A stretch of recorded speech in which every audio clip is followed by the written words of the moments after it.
Okay, I think we're on. Okay. All right, guys, so we are back with Dr. Alan Rauba, who works at, tell them where you work again. Jefferson City Medical Group. Right, and what your specialty is. Internal medicine, endocrinology, diabetes, and thyroid. Diabetes. Anybody got the sugar out there? So that's the old Southern term. Did you know that? They Yep. call diabetes Yep. the shark got the sugar. Actually, that's real common in the African American community. Oh, yes. I've got the sugar. Yep. So today we want to talk about thyroid. Yeah, I got some basic, simple questions because a lot of people want to know, well, what does the thyroid do, first of all? What's its function? So with thyroid is right here.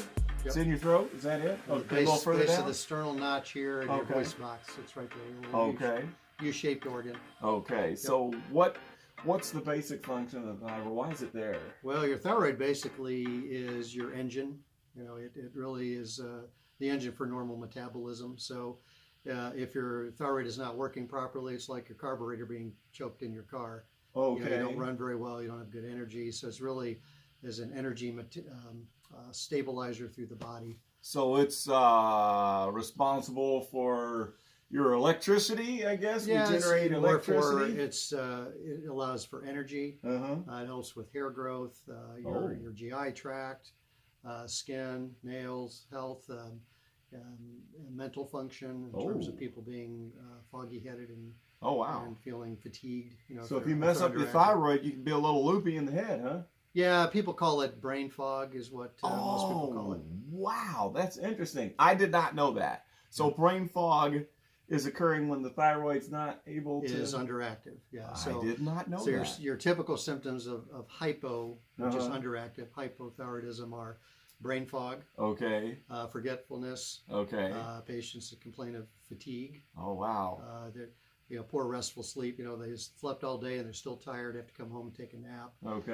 In addition to the brain fog, they typically have constipation. Wow. They will have hair loss or difficulty growing hair. They'll lose their eyebrows, usually the outside part of their eyebrows. Oh my. So you can get eyelash loss, hair loss, your eyebrows fall out, lose hair on your body as well. You can see very dry skin. A skin weight problem. gain, unexplained weight gain or difficulty losing weight if you're really trying to lose weight.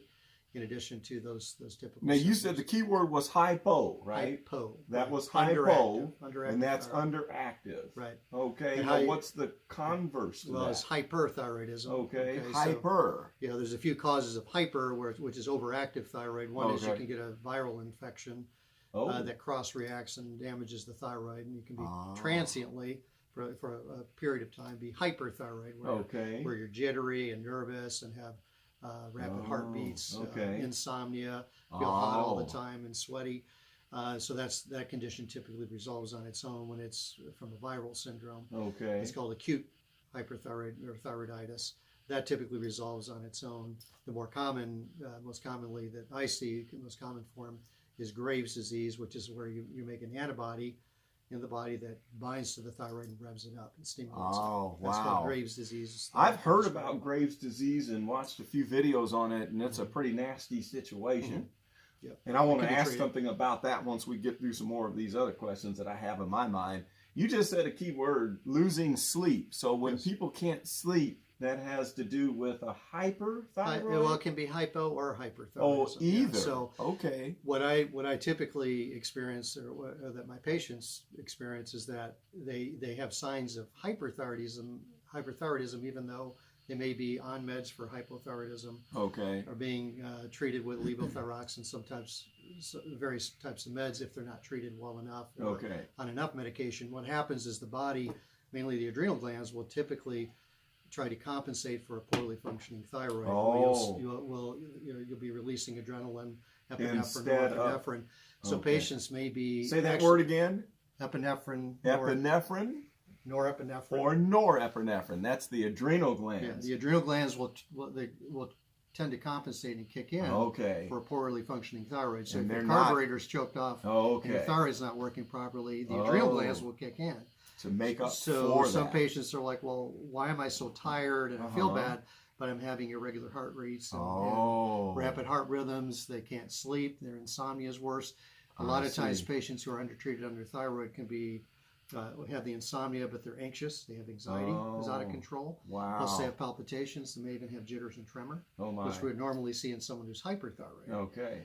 And so I see that as a consultant, doctors will send someone who's not fully treated. Right. Their TSH, which is the brain level, is not where it should be. Their free level T3, T4 levels are not where they should be. Mm-hmm. And the doctor's afraid to go up on the medication because they're already having symptoms where they're jittery and having tremor.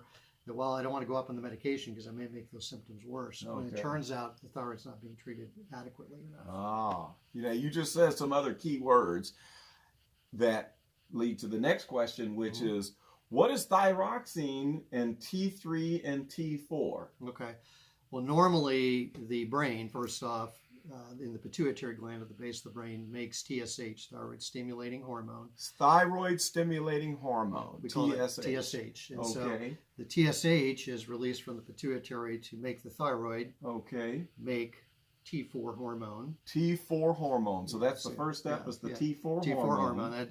The T4 mainly stands for 4-iodine that are bound to a little protein. 4-iodine and 1 protein. Right. Yeah. Okay. So thyroglobulin is the backbone. And you put 4 iodines on it and you have T4 hormone. Oh my. It's typically what's made in the thyroid. Okay.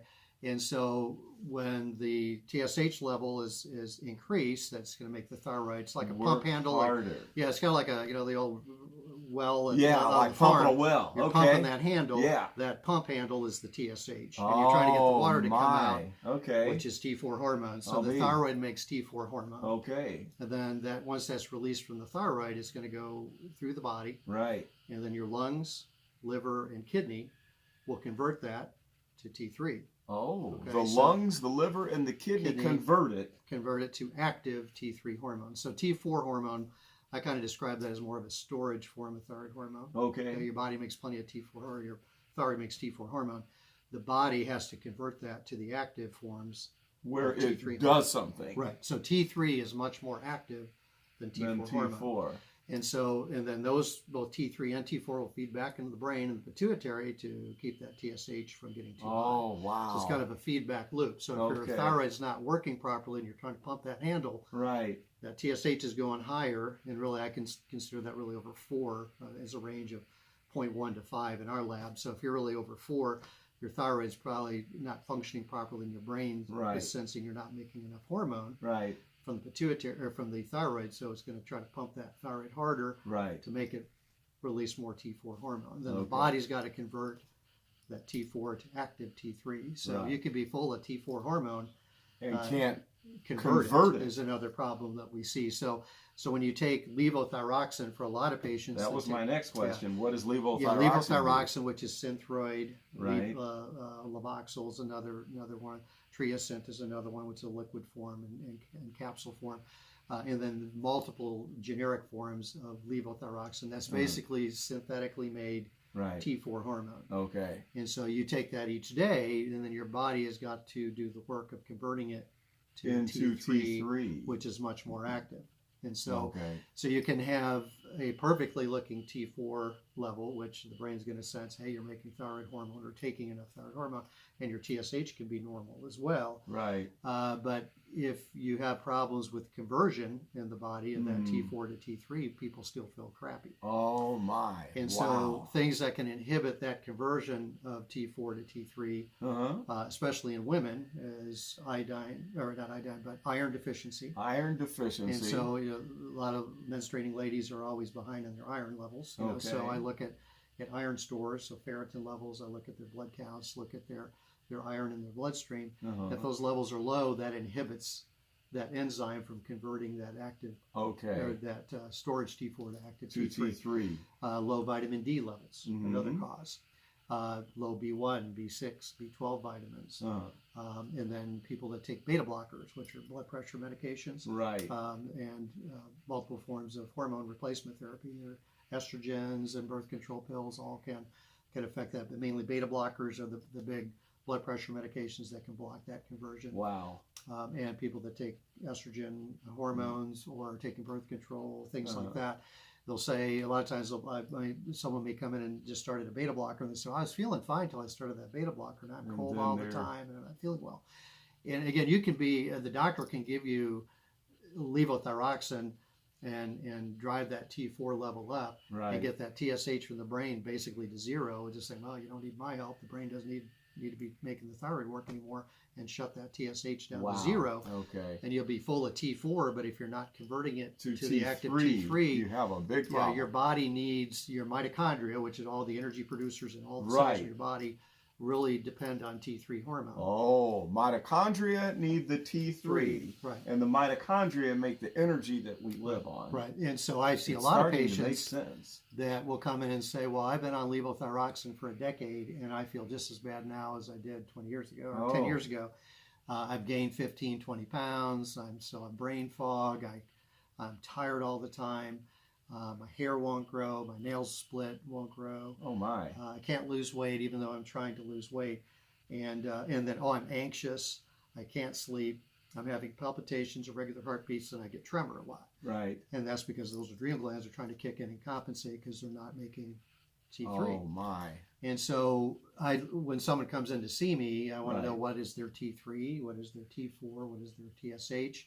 I may do also another level called reverse T3, which is inactive T3. So if you're full of T4 and you can't convert it over to T3, the body will break it down eventually to what's called reverse T3. And not a lot of doctors will do all those levels. So, so typically I want to know what's going on with the patient. I usually like to know, number one, why do they have a thyroid problem, which we can get to. But what is their TSH from the brain? What is their free T3? What is their free T4? A lot of times I will do a reverse T3 on them, so I can get that ratio of the active to the inactive T3s, because that is helpful. You want that ratio over 20.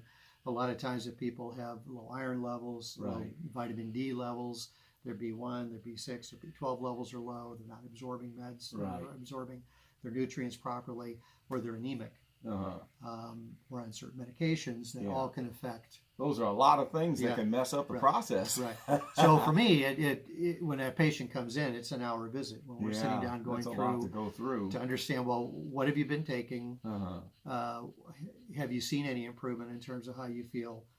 Most patients, if they start levothyroxine, you get that TSH back into good range. And my goal is to get that TSH low normal. Ideally, our lab goes 0.1 to 5, so I want them 0.1 to no higher than 1. Ideally, I kind of push that level down and give them more and more hormone over time. And if they're already in that range and don't feel well, then typically their T3 is going to be low. And so they're full of T4, but they're basically clogged up with T4. It's not being converted effectively to T3. So, and so oftentimes patients say, well, for the last 5 years, I've been mentioning this to my doctor, and he'll say, well, your TSH is fine, your T4 is fine, and they never do a T3. Well, it's not your thyroid. And it's the other things. Why am I depressed? Why am I tired? Why can't I lose weight? Why won't my hair grow? All these things. It's because they're not converting that levothyroxine T4 to the active T3. Your body's got to do all the work to convert it. And the buzzword on conversion, you mentioned enzyme. So I'm learning about enzymes right now, and enzymes do things. So they grab that T4 and convert it. It's called the deinase enzyme, which is mainly in the lung, liver, and the kidney. It's called the deinase enzyme. There's a little bit of deinase enzyme. And so it is also there's some in the thyroid too. So you have a little bit of release from the thyroid of T3, but mainly the thyroid produces and releases T4 through the body, into the body. And you said the lungs, the liver, and the kidney. Well, then that's where the highest levels of deinase enzyme are located. Then the body will convert that. But then if that system's poisoned, the deinase enzyme is lacking selenium. Selenium is a cofactor that deinase needs to convert T4 to T3. So a lot of times all of my patients that may not be able to afford or take desiccated thyroid, like Armor, NP thyroid, Nature thyroid, those are actually come from hogs, has T3 and T4 already in it. So your body doesn't have to convert as much of that. But but when people take levothyroxine, a lot of our Medicare patients can't afford to take those meds and they're covered on your insurance. So if we have to use levothyroxine or Synthroid or Levoxyl, I usually have them take a little selenium to help boost that conversion of T4 to T3. And it's usually just 200 micrograms at least every day or a few days a week. So selenium, low levels of selenium can can halt that conversion. And then I make sure that their vitamin D levels are up. Right. Make sure that they're not anemic. And if they're not anemic, to make sure that their iron stores in their body are okay, especially menstruating women.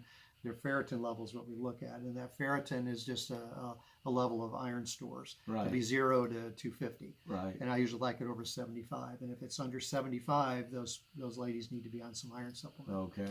And so their hair won't grow, their nails won't do better, and they don't feel as well until we get that up. So if someone's on levothyroxine, I usually will tell them to take a little selenium, low dose selenium, to help that conversion. Right. Because right away their T3s will come up a little bit if you check them before and after that a few months later. And for some ladies it works well. Yeah. If they cannot afford to take the desiccated stuff. Right. Yeah. Okay. It's a little more expensive, and for some people they just can't afford to do it. Right. So if push comes to shove, a little selenium's okay. Okay. Yeah. Wow. If they can tolerate selenium, and some people get a little upset stomach with it or something. So you got to figure out what form to give them. Well, I've got 3 big questions that's going to be the 3 next videos. And so this will give everybody a reason to hang with us and watch the next 3. Sure.